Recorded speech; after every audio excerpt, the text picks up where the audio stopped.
Hey there, I'm Jessie Gustafson, and today we are going to go over the steps to schedule home showings with an agent. So, a lot of people come to me and think it's super easy. You just call an agent and you can march right into a house and go see it. And sometimes that's the case, and sometimes it's not. So, let's just go through the different circumstances that can happen. So, you call me and you want to go see 4 houses. So here's our 4 houses. We want to plan to spend about 15 minutes at each house. So then I've got to map out all the houses and figure out the different drive times between each so we can plan for that. So between house 1 and 2, say it's a 10-minute drive. Between 2 and 3 is 15 minutes. Between house 3 and 4 is only 5 minutes. So if you want to start at 1 o'clock, then we got to plan to spend 15 minutes there plus a 10-minute drive time, which puts us around 1:30-ish for the second house, 2 o'clock for the third, and 2:20 for the fourth. So hope you guys are still following. So the first house is vacant. So that way you, the client, call me and say, hey, I want to go see this house. And then I will in turn call the listing agent for that house. And the listing agent will confirm with me that 1 o'clock works, and I will confirm with you that 1 o'clock works.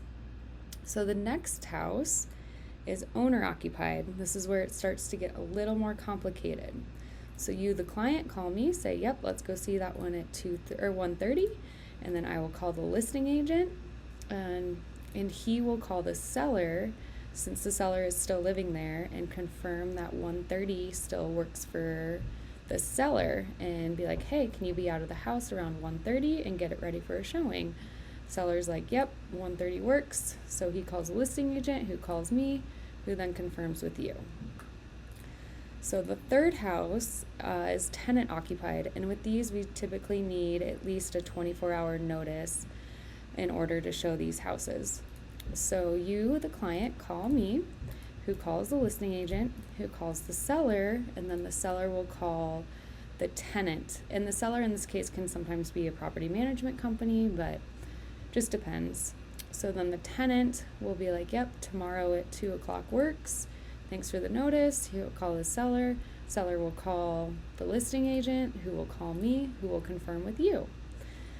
So our fourth house, we'll do another tenant occupied. So you call me, I call the listing agent, listing agent calls the seller calls the tenant, except this time the tenant's like, nope, we're having a party at 2:30, so we are not able to do that.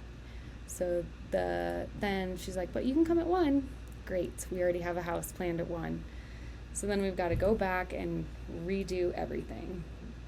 So this is just a kind of explaining how many steps it can take and why it's important to at least give your realtor a 24-hour notice before you want to go see a house.